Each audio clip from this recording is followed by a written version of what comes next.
Magandang araw po sa ating lahat. Magandang araw po lalong-lalo na sa ating Panginoon. Ako nga po pala si John Robby Medina at ngayong araw po, February 10, 2025, araw ng Lunes ay samahan ninyo akong pag-aralan at unawain ang mga salita ng ating Panginoon. Ang pamagat po ng ating devotion ngayong araw ay paano mas makilala si Kristo. Gileston definition. Tama nyo na lang po kung mali ang aking pagkakabigkas.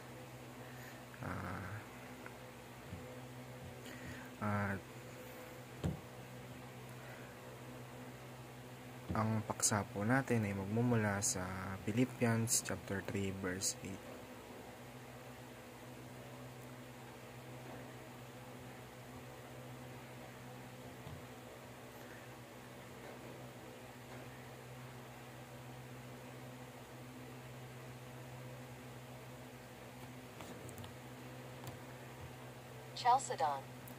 Chalcedon.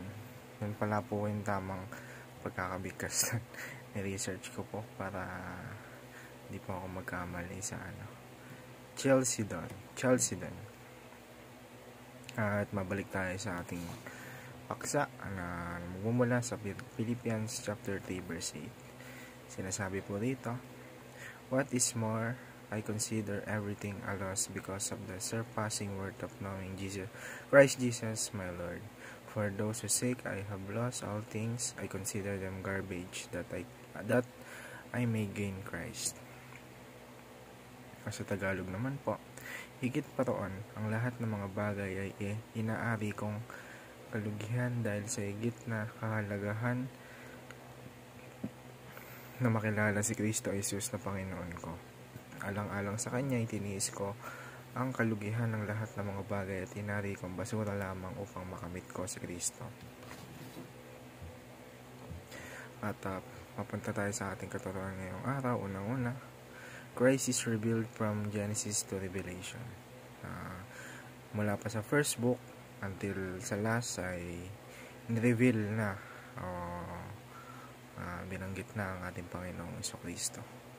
So, ikalawa, knowing Christ should be our deepest desire. Yung makilala natin si Kristo Jesus genuinely, dapat yan yung yun ang goal natin dito sa mundo. Bago tayo malis sa mundo, dapat makilala natin ang ating Panginoong Jesucristo. At ikaw ulit, benefiting from Christ is not our top priority. Kumbaga, hindi yung gain, bagkus yung faith, yung sambahin siya, yung pasalamatan siya, yung i-worship siya, itaas ang kanyang pangalan. Yun yung pinaka-top priority natin Hindi yung kung anong kasi given na yan talagang nag-umapaw yung mga blessings ng ating Panginoon. Kaya nararapat lamang na itaas natin siya, papurihan natin siya, pasalamatan natin siya. At yun lamang para sa ating katuruan ngayong araw, at mapunta naman tayo sa ating applications. Unang-una, study the Bible to know Christ biblically. Kahit sa isang araw, maglaan tayo ng oras na makakapagbasa tayo ng Biblia upang mas lalo pa natin makilala ang ating Panginoon. Sa ikalawa, follow Christ to know Him experientially. Sundin natin yung mga pinag-uutos ng ating Panginoon, kasi kapag sinunod natin siya, doon natin matatanasan kung gaano kabuti ang ating Panginoon. At ikaw ulit, love Christ to know Him relationally. Yun nga, mahalin natin yung ating Panginoon para maging deeper pa yung relationship natin sa Kanya. Kumbaga, sa pamamagitan ng kahit sa isang simpleng panalangin lang, kausapin natin yung Panginoon, humingi tayo ng tawad sa mga pagkakasala natin, pasalamatan natin siya, at papurihan sa araw-araw. At yun lamang po para sa ating applications. Para tapusin po ang ating devotion ngayong araw, ay samahan ninyo ako sa isang maikling panalangin. Heavenly Father, thank you for revealing Christ throughout the Bible. It is my desire to seek Him not just for blessings, but to truly know Him.